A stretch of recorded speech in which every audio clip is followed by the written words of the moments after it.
In the vast expanse of the universe, we have always wondered, are we alone? For decades, strange lights have appeared in our skies. Mysterious encounters defy explanation, and those who vanish return with stories beyond human understanding. Travis Walton, Betty and Barney Hill, Linda Napolitano, 4 ordinary lives forever changed by something not of this world. Memories erased, time lost, the terrifying realization that we are not alone. The truth is out there, and it's closer than we think. Welcome to Sanctum Obscura.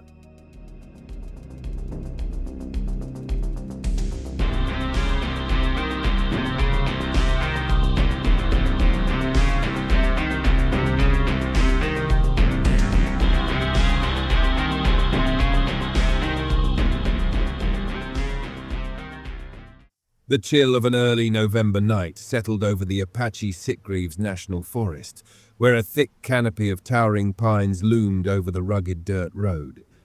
The only sounds were the hum of an old international crew cab truck and the distant whisper of the wind rustling through the trees. The truck's headlights cut through the darkness in pale beams, illuminating the rough path ahead. Inside the truck, 7 exhausted loggers sat in tense silence. Their bodies ached from a grueling day of cutting and hauling timber, muscles sore from wielding chainsaws, stacking logs, and navigating the treacherous forest terrain. The scent of sawdust and sweat clung to them, mingling with the damp, pine-scented air that seeped in through the cracked windows. Travis Walton sat in the passenger seat, resting his head against the window, watching the endless rows of trees blur past. His hands were blistered, his fingers raw from gripping tools all day. He was tired, more than tired really, but his mind remained restless. He had always found peace in the forest, but tonight something felt different.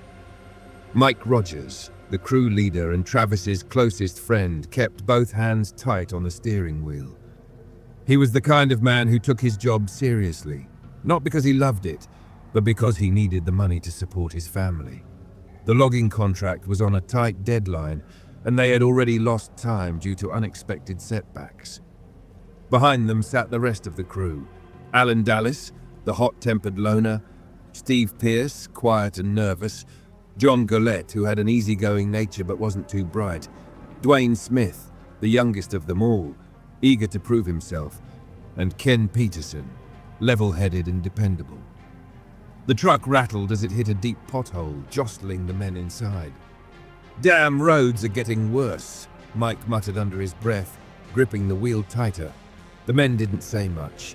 They were bone-tired, eager to get home. The only conversation came in low murmurs from the back seat, mostly complaints about work, pay, and the aching strain in their backs.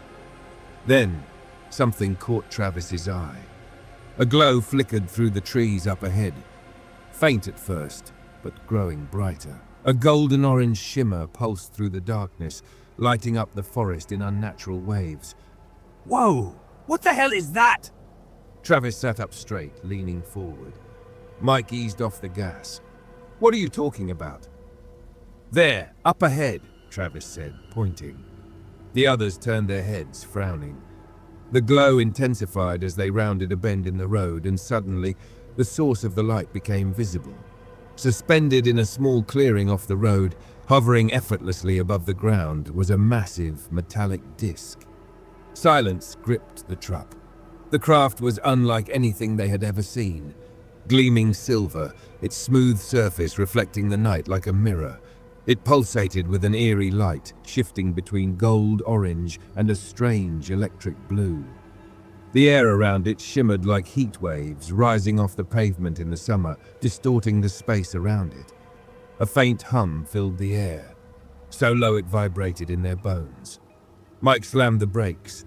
The truck skidded to a halt, its headlights now pointed directly at the craft. No one moved. "What in God's name?"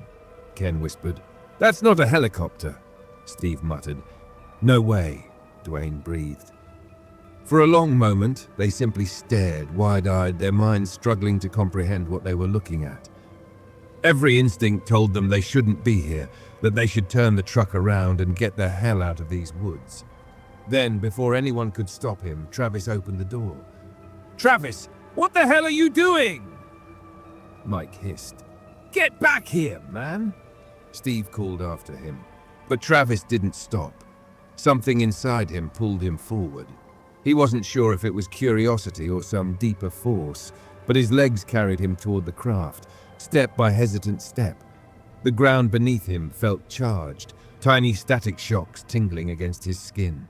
The air was thick, pressing in around him, as if the very fabric of space was bending. Then the beam struck. A blinding white-blue light exploded from the underside of the craft, hitting Travis square in the chest. His body convulsed violently, his limbs snapping backward in an unnatural arc. His entire being was swallowed by raw, electrifying force, a power unlike anything earthly. Every nerve in his body ignited in searing agony. His mind shattered, his thoughts consumed by pain, by an incomprehensible force that tore him from reality. The last thing he heard was the panicked screams of his crew. Then, everything went dark. Consciousness returned in slow, agonizing waves. Travis's mind felt fractured, as if he had been ripped from the world and pieced back together haphazardly. A cold, sterile light burned against his eyelids, and his body was locked in a state of eerie paralysis. A metallic scent filled his nostrils, clean, clinical, unnatural. He forced his eyes open. The ceiling above him was smooth, curved, a pearlescent white that shimmered faintly. The air was thick, humid, pressing down on him like an invisible weight. Then he saw them. 3 beings stood beside him, their enormous black eyes peering down at him. They were small, no more than 4 feet tall, their heads disproportionately large compared to their frail, slender bodies. Their skin was a pale grey, smooth and almost translucent, like something half-formed, unfinished. Their long, spindly fingers moved in calculated motions, their touch ghostly as they reached toward him. Travis gasped. Panic surged through him. He tried to move, to push them away, but his limbs refused to respond. One of the beings tilted its head, studying him with an expression that was impossible to decipher. There was no emotion in those obsidian black eyes, no malice, no kindness, nothing human. Then, one of them touched his forehead. Instantly, his mind was flooded with images, flashes of light, incomprehensible symbols, memories that weren't his. His consciousness expanded and collapsed in on itself, an overwhelming force pressing into the deepest corners of his mind. Travis screamed. With a desperate burst of adrenaline, he forced himself upright, shoving the beings away with a strength he didn't know he had. The creatures stumbled backward, their thin forms eerily weightless. Travis scrambled off the table, his breath ragged, his body shaking. The room around him was impossibly smooth, as if carved from a single piece of material. A strange, dim light radiated from the walls, though there were no visible bulbs or fixtures. His pulse pounded in his ears. He had to get out. He stumbled toward a curved doorway, his bare feet pressing against the cold alien floor. Beyond the threshold, a long corridor stretched into infinity, its walls shifting in color and texture as if they were alive. The air pulsed, vibrating with an energy he couldn't comprehend. Travis turned, expecting the beings to come after him, but they didn't. They simply stood there, watching, waiting. A new terror seized him. This wasn't a dream. He wasn't going to wake up. This was real, and he was utterly alone. Travis staggered into the corridor, his breath coming in short, ragged gasps. His body still tingled with the electric residue of whatever force had struck him. His heart pounded against his ribs, each beat hammering through his skull like a war drum. He didn't know where he was, what he was running from, or even if escape was possible, but instinct screamed at him to move. The walls of the corridor pulsed with a faint, organic glow, shifting between muted blues and silvers. There were no visible seams, no doors or control panels, only smooth curving surfaces that seemed to bend reality itself. The air was thick, warm, and carried a strange metallic tang, as if the very atmosphere had been engineered. His bare feet made no sound against the floor, which felt strangely soft yet firm beneath him. The farther he ran, the more his mind screamed that nothing about this place obeyed the laws of nature. The air held no proper temperature, no true weight. The light had no source. The walls, though metallic, gave the distinct impression that they were alive, subtly shifting as if aware of his presence. He rounded a corner and froze. Before him stood another being, but this one was different. It was taller than the others, nearly human-sized, with eerily symmetrical features that were too perfect to be natural. It had golden, shoulder-length hair, pale skin, and piercing blue eyes that seemed to glow faintly. Unlike the smaller creatures, this being was dressed in a flowing, form-fitting robe of white and metallic silver. Travis's breath hitched. The humanoid raised a hand in a slow, deliberate motion. Not a greeting, not a threat, just a gesture that felt calculated. Travis took a step back, his entire body tensed to flee. What do you want? He demanded, his voice hoarse. No response. The being simply stared at him, expression unreadable. Travis's pulse pounded in his ears. His mind screamed at him to run, but something in the figure's eyes made him hesitate. There was no malice there, only an eerie calm. Then, without a sound, the being turned and walked down another corridor, its movements smooth and unnaturally graceful. It wanted him to follow. Travis clenched his fists, his nails digging into his palms. Every muscle in his body screamed against the idea, but what choice did he have? He had no idea where he was, and the smaller creatures had made no effort to stop him. Maybe this was his only way out. Taking a shaky breath, he followed. The corridor opened into a vast chamber. Travis stopped in his tracks, his breath stolen by the sheer scale of it. The walls curved impossibly high, forming a dome that stretched beyond what should have been physically possible. The ceiling was not a ceiling at all. It was a panoramic view of deep space, an infinite sea of stars stretching out in all directions. It was breathtaking, terrifying. The being turned to face him, those piercing blue eyes locking onto his. Travis swallowed hard. Where am I? Still, no response. Frustration flared in his chest. I know you can hear me. Just tell me what's going on. Why am I here? The humanoid only watched. Travis ran a shaking hand through his hair, his mind racing. Had they taken him to another world, another dimension? Or was this some kind of advanced simulation? The enormity of it all made his head spin. Then the walls shifted. A new section of the chamber darkened, and suddenly a structure appeared, an impossibly smooth metallic console that seemed to emerge from the very floor itself. Strange symbols flickered across its surface, fluid and dynamic, unlike anything he had ever seen. The humanoid reached forward and pressed a hand to the console. Instantly, the stars above flickered, their positions shifting. Constellations warped, realigned, became unrecognizable. It was as if he were watching the galaxy reconfigure itself in real time. Travis's stomach lurched. The realization struck him like a hammer to the chest. This was a map, and none of the stars were where they should have been. Wherever he was, it wasn't Earth. A shudder ran through him. His mind screamed that he shouldn't be seeing this, that no human was meant to witness what lay beyond the veil of their small, fragile world. The being turned back to him, as if gauging his reaction. Travis took an uneasy step forward. He had no idea what these creatures wanted from him. He wasn't a scientist. He wasn't anyone special. Just a logger from Snowflake, Arizona. Why take him? Then the walls shimmered again, and the chamber dissolved. Pain. A sharp, searing pain stabbed through his skull, ripping through his thoughts like a red-hot blade. Travis gasped, his body convulsing as he was suddenly back on a cold metallic table, his limbs restrained by invisible forces. The air was thick, suffocating. The smaller beings were back. They moved around him in eerie silence, their black eyes scanning him with clinical detachment. Something hovered above him, a strange mechanical device that pulsed with unnatural energy. It descended slowly, a metallic appendage unfolding from its center, reaching for him. Travis thrashed. No! Get away from me! The beings didn't react. The appendage extended further, stopping just above his forehead. Then, A blinding, piercing light erupted from the device. His mind cracked open like an egg. A flood of images, memories, sensations that weren't his poured into his consciousness. He saw strange landscapes, towering spires of metal rising from a planet bathed in perpetual twilight.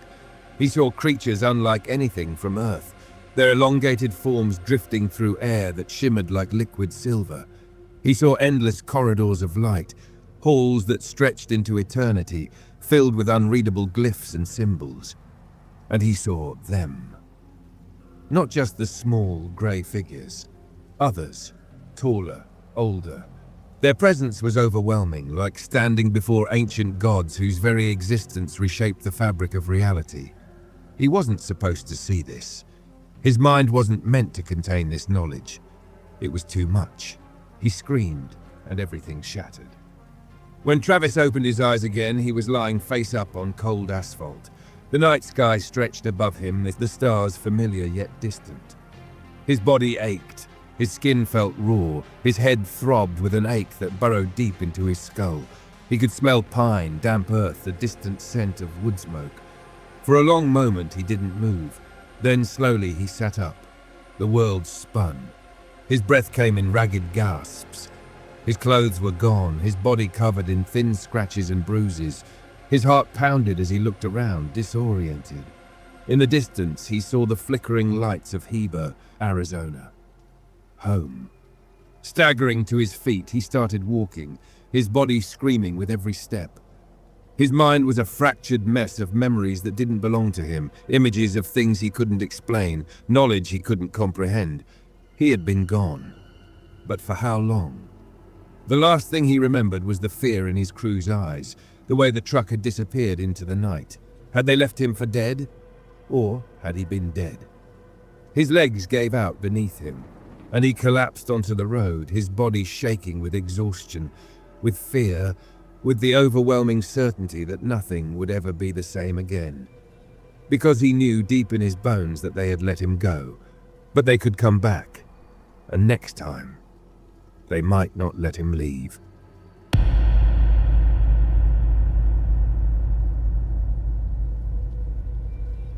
The empty road stretched before them, a black ribbon winding through the dense forests of New Hampshire. The crisp night air had a sharpness to it, carrying the faint scent of pine and damp earth through the car's slightly cracked window. It was mid-September, the kind of cool that settled deep into the bones, the first whisper of the long winter to come. Inside the car, Betty Hill rested her elbow against the passenger side door, her chin propped against her hand as she gazed up at the night sky. She had always loved the stars, had spent many nights as a child staring up at them, wondering what lay beyond. Now, in the middle of nowhere, away from the bright lights of the city, the stars were like scattered diamonds against a velvet black sky, clearer than she had seen them in years. Then she saw it. A bright point of light, larger than the others. It didn't twinkle like a star, nor did it move like an airplane. It hovered, watching. "Barney," she murmured, narrowing her eyes. "Do you see that?" Barney, tired from the long drive, kept his focus on the road. "See what?" "That light. It's moving funny." Barney sighed, rubbing a hand over his face. "Bets it's probably just a plane or a satellite. You're letting your imagination run wild." Betty didn't answer. She kept watching, her fingers gripping the armrest a little tighter. The light wasn't just moving, it was shifting, darting in impossible patterns, stopping abruptly before changing direction again. And then, it was getting closer. Her pulse quickened. "Barney, I think it's following us." Barney finally glanced over, his exhaustion giving way to mild annoyance. "Come on, Betty." But then he saw it. His stomach lurched. The light had moved impossibly fast, descending toward them. It was no longer a distant glow in the sky. It had mass, shape, and it was enormous. A dark form hovered above the trees, just beyond the windshield. A craft, metallic and smooth, reflecting the moonlight in an eerie, almost liquid way. The air inside the car felt suddenly thick, heavy with an electric charge, making the hairs on his arms stand on end. Barney swallowed hard. "I don't like this." Neither of them spoke as they drove on, but the feeling of being watched, of being hunted, clung to them like a second skin. Betty could feel it, an unshakable sensation of something beyond human intelligence focusing its attention on them. Then, without warning, the craft darted forward, cutting across the road ahead and hovering just above the treetops. Betty sucked in a sharp breath. Barney stopped the car. For the first time in his life, Barney hesitated. Every rational part of him screamed to keep driving, to get out of there as fast as possible. But his hands had already tightened on the wheel, his foot pressing the brake. The car rolled to a stop on the side of the deserted highway. Barney's breath was shallow. He could hear the wind in the trees, the distant chirping of crickets, but beneath it was something else, a low, almost imperceptible hum, vibrating through the air like a sound just out of reach. A deep, primal fear took hold in his chest, one he had never felt before. He reached into the glove compartment, his fingers fumbling for the small pistol he kept there. It felt insignificant in his hands, but it was all he had. "Stay here," he muttered, voice tight as he pushed open the door. "Barney, no!" Betty cried, grabbing at his arm, but he was already stepping out.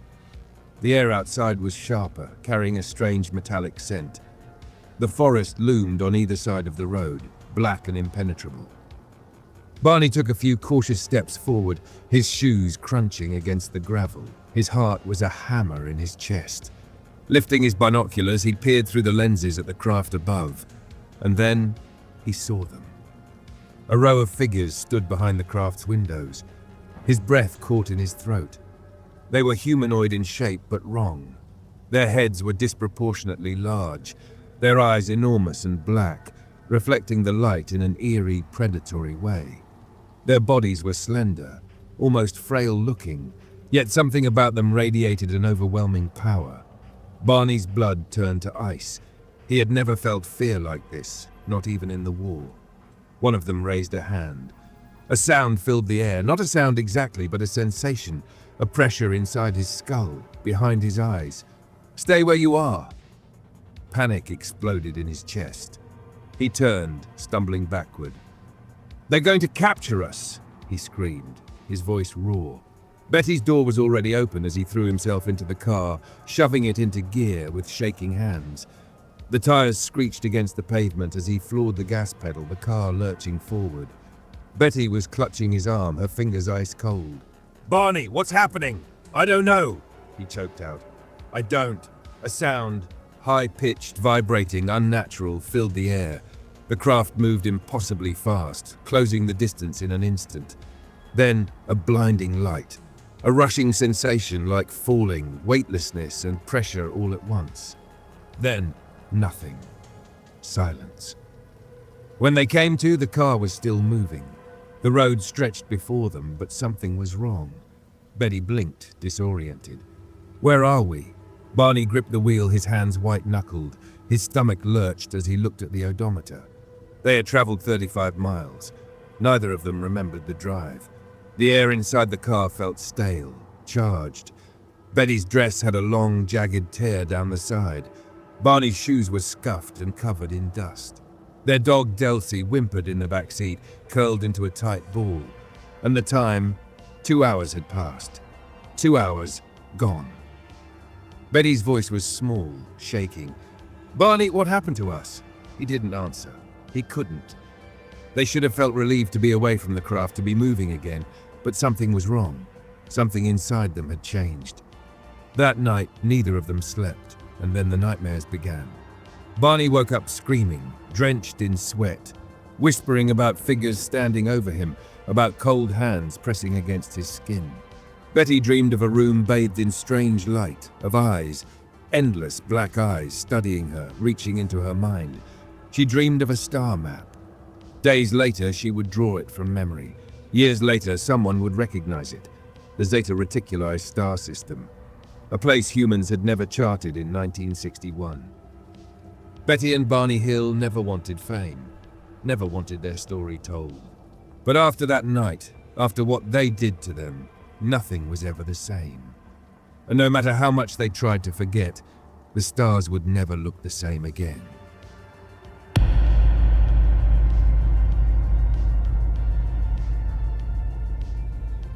The city of New York never truly slept, but something about this night felt different. The usual pulse of late-night life, the honking of cabs, the distant wail of sirens, the murmur of voices from all-night diners seemed strangely subdued. The air was thick with humidity, the remnants of an earlier rainstorm clinging to the streets, leaving behind a damp, metallic scent.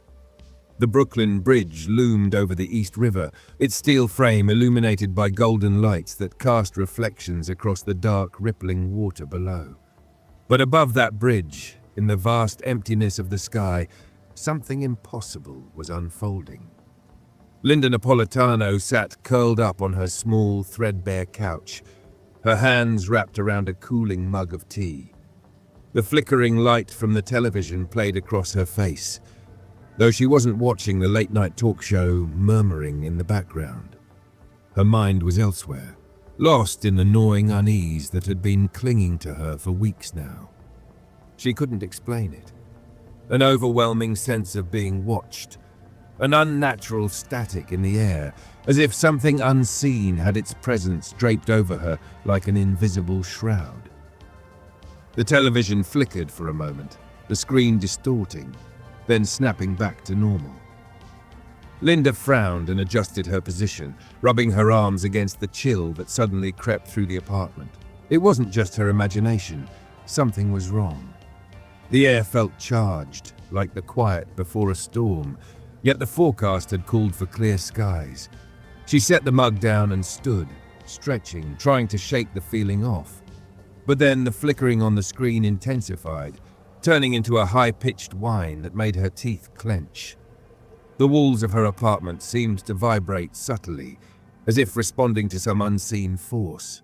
The lights dimmed. Her breath hitched in her throat, and then the entire room exploded in blinding electric blue light. She barely had time to react before an unseen force clamped down around her body, stiffening her limbs, locking her in place as if invisible chains had wrapped around her. Panic surged through her as she tried to move, to cry out, but nothing responded. Her body was no longer her own. A sensation unlike anything she had ever known overtook her. A pulling, not just of her flesh, but of something deeper, something inside her, as if reality itself had reached through and taken hold. Her feet left the floor, not just lifted, but yanked upward. The force was absolute, overwhelming, dragging her through the air like she was weightless, like gravity had simply lost its grip on her. Her body ascended toward the ceiling, yet there was no impact, no resistance. She passed through solid matter effortlessly, as if the walls, the roof, were illusions that had never truly been there to begin with. Then she was outside, suspended above the city. The cold night air slapped her skin, shocking her senses, and for a split second she thought she might be dreaming. But below her, New York stretched out in stunning clarity, every detail impossibly sharp. The lights of the Brooklyn Bridge shimmered in the distance, their golden glow casting eerie patterns across the dark, shifting waters. The streets, the buildings, the moving cars all seemed frozen, caught in an unnatural stillness. And then she saw them. 3 figures stood on the Brooklyn Bridge, their faces turned skyward, staring at her. Richard and Dan, 2 uniformed security officers on their routine patrol, stood rigid, their expressions frozen in sheer disbelief. The third man, older, dressed in an expensive overcoat, his polished shoes gleaming under the streetlights, had his hands clenched around the bridge's railing. His mouth was slightly open, as if trying to form words but unable to find them. "What the hell am I looking at?" Dan's voice was barely above a whisper, but in the eerie silence of the night, it carried. "Jesus Christ," Richard breathed. She's floating." The older man took an unsteady step forward, his gaze locked onto the woman hovering unnaturally in the sky. His mind rebelled against what his eyes were telling him. He had spent decades in politics, dealing with facts, with logic. This was impossible. Above them, something shifted. A massive shape loomed against the sky, blocking out the stars. It was a ship. Vast, silent, its metallic surface undulating like liquid mercury. It hovered without sound, without propulsion, as if it simply existed outside the laws of nature. The air beneath it shimmered and warped, distorting the space around it. Then, from the belly of the craft, a beam of light shot down, cold and unrelenting. Linda's body jerked as the light encased her. There was no warmth to it, no sensation of heat or energy, just an overwhelming sense of inevitability, of something ancient and powerful reaching down and taking what it wanted. She screamed, or at least she thought she did. There was no sound. The last thing she saw before vanishing into the ship's depths was the terrified, disbelieving faces of the men on the bridge, and then she was gone. The first thing Linda noticed when she regained consciousness was the silence. A silence so profound, so absolute, that it pressed against her ears as if the very concept of sound had been erased. She was lying on something cold, metallic, her body numb and unresponsive. The air was sterile, thin, carrying an almost electric scent, like the aftermath of a lightning strike. Slowly, she forced her eyes open, and what she saw sent a fresh wave of terror crashing through her. Figures surrounded her. They were small, unnaturally thin, their skin an unnatural shade of grey, smooth and unblemished. Their limbs were too long, their movements too precise. But it was their eyes, enormous, black, reflective voids that stole the breath from her lungs. They didn't blink. They didn't show any expression. They simply watched. She tried to move, but she couldn't. A voice, not spoken but felt, pressed into her mind, cold and emotionless. Do not be afraid. A metallic arm descended from above, extending a delicate, needle-like instrument. Panic surged through her, but her body refused to obey. The instrument touched the base of her skull. Then pain.